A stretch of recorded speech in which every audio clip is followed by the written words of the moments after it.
Welcome to Burlap Teachers. Enjoy the video. In this video, I will explain how to change your door code. Keeping your home secure is paramount, and regularly updating your door's access code is a simple yet effective way to enhance safety. Whether you've shared your code with a temporary guest or simply want a fresh start, changing it is a straightforward process.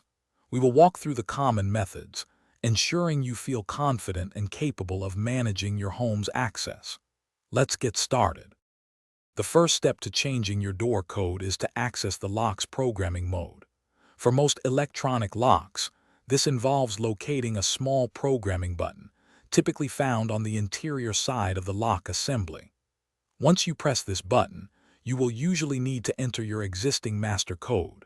Listen for an audible confirmation, like a series of beeps, or look for a flashing light, indicating that the lock is ready for new instructions. This is your gateway to updating your security.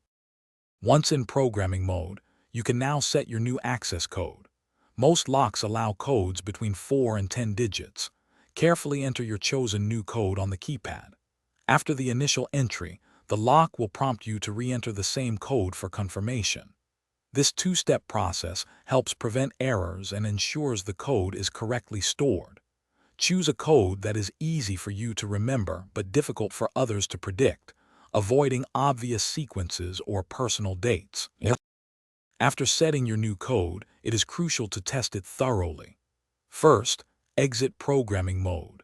This often happens automatically after a short period or by pressing a specific lock button.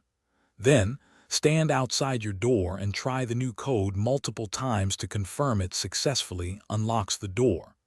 Equally important, attempt to use your old code to ensure it no longer grants access. This final verification step guarantees your new security settings are active and correct, providing peace of mind. Thanks for watching. Consider subscribing if this video helped you.